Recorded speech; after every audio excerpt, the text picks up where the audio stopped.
Bom dia, senhor comandante. Bom dia, povo do Kazenga, bom dia, Mabore, e bom dia a todos. Sim, obrigado. De acordo com o derradeiro jogo que tivemos hoje, o que o senhor comandante tem a dizer da união que tivemos da juventude de várias partes de Luanda para esta grande partida? É mais interação com a comunidade, administração, polícia, para estarem junto comungar a mesma ideia. Porque no outra hora viram polícia, era um bicho de 7 cabeças. Mas agora está a ver que a polícia é interativo, está próximo do cidadão. Então o futebol sabe que movimenta multidões e mais camada juvenil. E nós vimos aqui como é que está inteirado entre a juventude, a polícia, a administração, nessas equipas de futebol. E isso aqui nós ganhamos todos. Ganha o município, ganha o distrito do Queimaqueza e o bairro da Mabora. Obrigado. Nós da Angola Última Hora News queremos que o senhor comandante deixe umas palavras para a juventude da província ou a cidade de Luanda, assim também os de cada Mabora.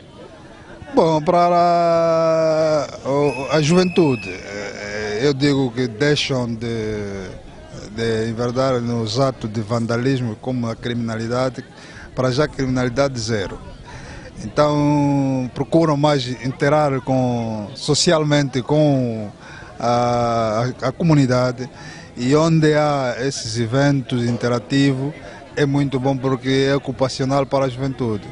Porque a interação que nós fizemos, polícia próximo, administração próximo com a comunidade, e vimos que a comunidade também da Mabora está organizada, e esse já é o 8º jogo que nós fizemos, então pelo convite da comunidade, isso já é muito bom, quer dizer que nós iniciamos, a comunidade agora já está a solicitar, então digo à juventude, continua assim e passem a palavra para toda a juventude, para que nós comungamos as mesmas ideias, e assim que vamos ter o Kazenga, o Mabora, o Queimaqueza num clima de paz social.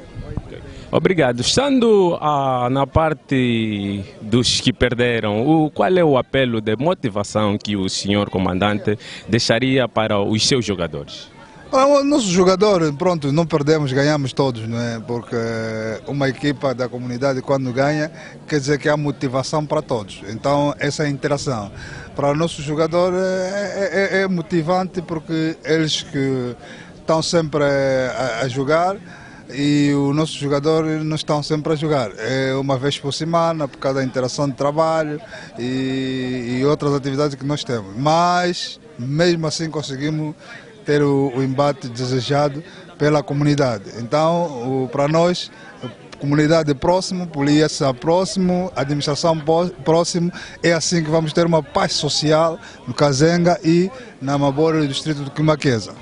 Muito obrigado. Eu, Sukama Júnior, o apresentador do programa Angola Today, agradeço muito mesmo ao senhor comandante e assim fechamos. Muito obrigado. Okay.